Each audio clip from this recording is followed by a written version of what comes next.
Alright, good evening folks, it's Enforcer Matt and welcome back to another Short War video, and today we have very big news coming out of both Ukraine and Russia, and specifically we're seeing a bit of a diplomatic crisis beginning between Ukraine and Russia because of some comments that Zelensky made the other day about an ultimatum to the West alleging that he needs NATO membership or Ukraine might become a nuclear power. There's been many different interpretations of Zelensky's words and we have the video of his statements today, so I'll let y'all decide what y'all think about it, but nonetheless, Putin has started running with that statement and saying it's time to escalate the war with Ukraine to the highest level based on the fact that Ukraine could become a nuclear power. So that's quite a situation. And also, we are getting video evidence allegedly showing North Korean soldiers training inside of Russia right now to enter the war in the Ukraine front line. And also, we are hearing that a collaborator was allegedly taken out in Luhansk in a very large car bombing. But with that, we're jumping into our first article of the day, which goes to the Kyiv Post. And jumping into our first article of the day, it says that right here, in pointing out that Ukraine gave up its nuclear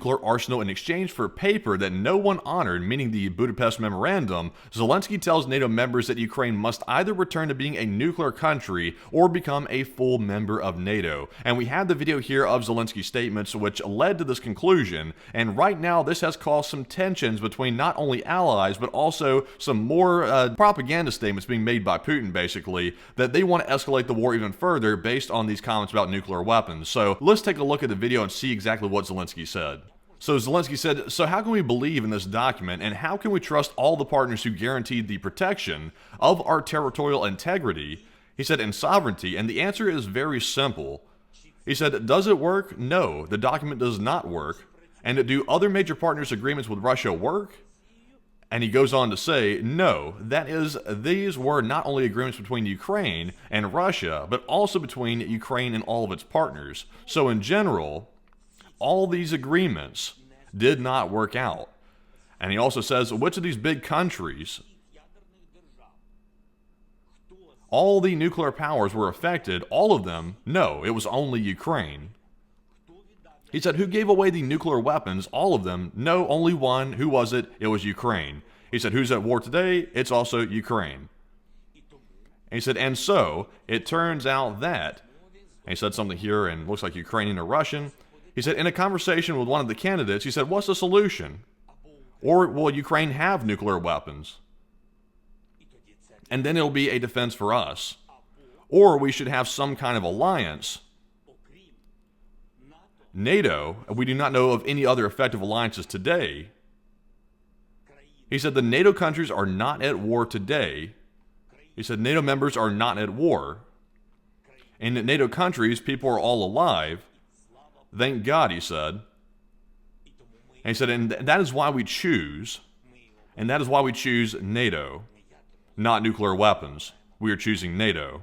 So, very interesting comments being made by Zelensky right there, and the way I interpret it is the same way that Kyiv Post interpreted it, and also pretty much everybody around the world. Zelensky was essentially giving an ultimatum that they need their nuclear weapons back or they need to be a NATO member, and right now we have heard from the West that Ukraine cannot join NATO for several reasons. Currently they're at war, and it's not permitted for a country at war to join NATO, and number two, there are some corruption issues that need to be worked out before they can join the alliance. So, there are actually things in place preventing Ukraine from joining, but they are demanding to become a NATO member, even though they've been told that's not possible at the moment. So they're sort of left with another option here, which is to potentially return to being a nuclear country by developing their own nuclear weapons. So that is something right there that is being interpreted that way by Russia as well. And even though Russia is in the wrong here, they are going to run with that statement as propaganda and use it to escalate the war even further. And moving on to our next one here, this one goes to War Translated, and we can see Putin's response in text. And we can see here that Vladimir Putin called a statement about Ukraine's potential ability to create nuclear weapons within a few weeks a provocation,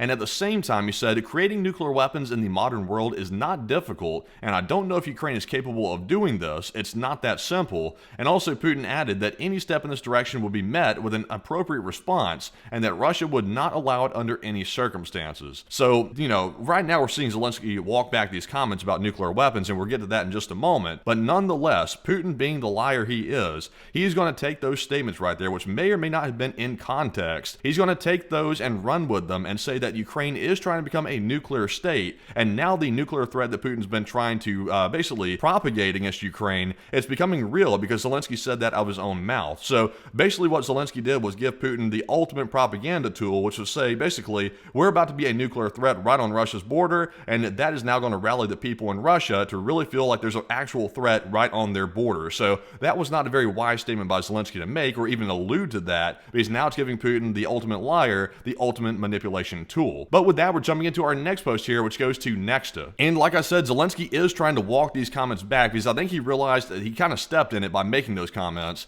And he said that we did not intend to threaten the world with nuclear weapons, according to Zelensky. And he's saying that some media spread false information and Ukraine should be in NATO. And during the Budapest Memorandum, we gave up our nuclear weapons in exchange for security guarantees. And if we had kept it, it would have been a defense like other nuclear countries. Also, it says here, the president also said the White House team will soon be in Kyiv with a response to the victory plan, and Ukraine will now receive 500 to 750 million in aid from the U.S. Every 2 to 3 weeks. So they're actually getting some more aid here. But the big thing is, Zelensky is trying to walk these comments back now. We just heard them on the video, what he said, and I guess it could be interpreted 2 different ways, but I think there's really honestly one real interpretation of it. It did sound like an ultimatum from Zelensky, and that was not smart. But it is smart that Zelensky is trying to walk that back now, but unfortunately, I think the real damage has been done because it's given Putin the propaganda tool and the soundbite that he needs to be able to escalate the war even further. So that is certainly not good, but hopefully Zelensky can walk those comments back, not to damage the relationship with his allies. But with that, we're jumping into our next post here, and this one goes to Inside Geopolitics. And we're getting some more news about the North Koreans sending soldiers to Ukraine, and honestly, if there was any reason for Zelensky to make the statement that was very bold of a statement about nuclear weapons or NATO membership, that's because currently North Korea is entering the war in Ukraine, and I'm sure that's getting Zelensky very concerned and worried because even though the North Koreans aren't a very powerful fighting force,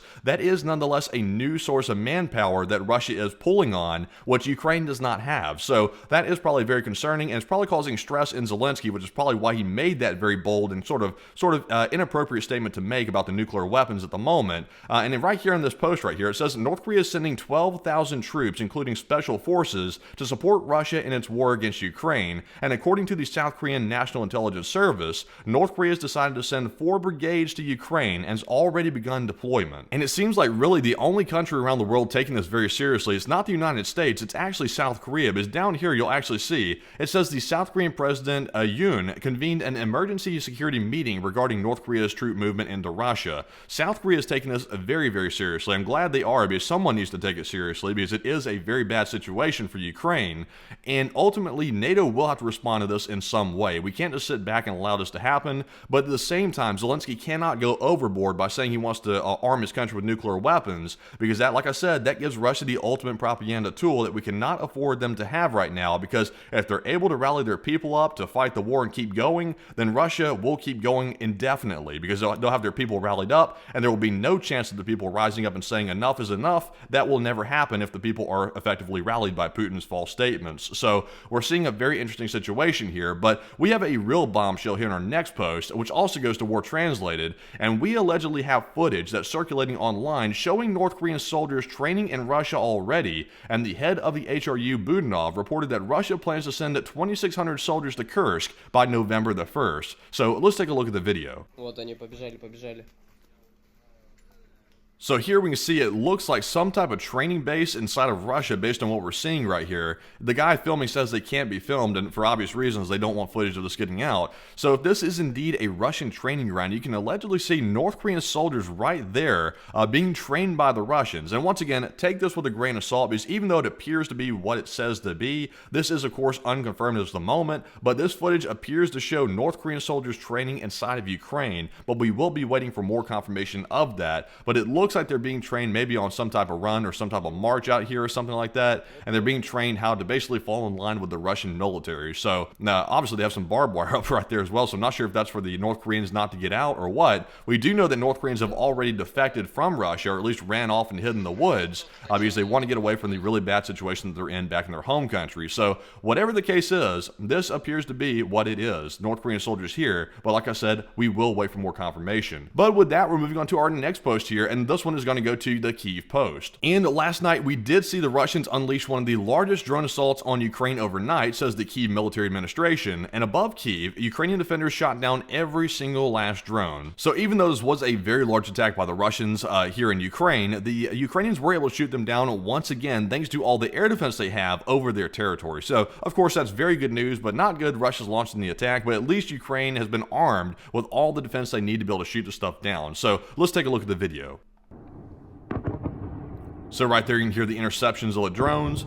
There's several more right there on camera, as well as another one. And it appears there was a lot of drones actually coming in there. It was definitely not one drone, it was quite a few, so a very large drone attack. But nonetheless, you do see all the air defense taking it successfully out. So once again, a very good sign. And also just news of another attack on Ukraine by the Russian forces. But with that, we're jumping into our next one here, and this one goes to null reports. And we are getting more word from a Ukrainian official, Umarov, that apparently there have been no new proposals for trading occupied territories for NATO membership, dispelling some rumors that we have been hearing. He said, I haven't heard anything like that, and if it existed, he said he would have probably done very bad things. I'm not really sure what that means right there, but apparently he doesn't want to hear any proposals about trading territories for NATO membership. I don't blame him on that one bit, and really Ukraine should hold on to all their territory. They should fight for every last bit of it, because they've gone this far, so why turn back now? So I do agree with the statement right here, and once again, just confirmation, there is no proposals for trading territory for NATO membership, just to dispel that whole myth right there. And with that, we're jumping into our next article, and this one goes to War Translated. And we got video right here that apparently a vehicle exploded in the Luhansk city center, and it's likely the target of a high-ranking collaborator. So this vehicle right here, which was blown to smithereens, let's take a look at it up close real quick. This was allegedly carrying a collaborator in it, and they were taken out by what appears to be maybe some type of vehicle bomb or a car bomb of sorts. And you can see right there, there's the vehicle in absolute shatters. It looks like the airbags have gone off, and it's right here in the middle of Luhansk. So we do have some more details here in our next post of what this could have been, because there aren't too many details on it at the moment, but it appears to be maybe an assassination of someone. And moving into our next post here, this one goes to Nexta. And like we said, a car did explode in the center of Luhansk, and also a UAZ van and another passenger car were damaged, and the causes are unknown, but local media claim that there were military personnel in the UAZ. And right here you can see another view of the vehicle from the rear end of the vehicle. It has been, it looks like charred and exploded, maybe from the interior. So quite a hit there. And also you can see up here at the top, there were some more damaged vehicles and also the ambulance arriving to the scene to make sure that the people were okay. But ultimately, I don't think they were okay. So I'm not really sure what the result of this will be, but we will find out in the coming hours. But nonetheless, that is actually our last news article for this video. So we do have some pretty big news coming out today. Mainly the situation that we're watching here is what Russia is going to do with the statements about nuclear weapons in Ukraine. Even though those statements might have been walked back by Zelensky, like I said, there is no guarantee that Putin's going to let that go. And knowing how Putin operates on his very sick level, he will take those statements and use them to the full advantage to manipulate pretty much everybody inside of Russia and to cause even more escalations. I'm not sure what the escalations at this point would look like, but there certainly is something that Putin could pull out of his hat to escalate this thing even further. So with that, we will be watching it, but of course, press the like button on the video if you enjoyed the content, and also subscribe to the channel as well if you want to get more up-to-date content as things happen throughout the war around the world. Also, be sure to check out our Patreon page. The link is in the description below for Patreon, where you can go over there and sign up for a monthly membership and help support the channel that way, which is a very big help because we're largely crowdfunded by the viewers, and it's you, the viewers, that make all this possible. So once again, we'll see you all tonight at 10 p.m. Eastern on the next Nightly War News stream, and with that, bye-bye for now.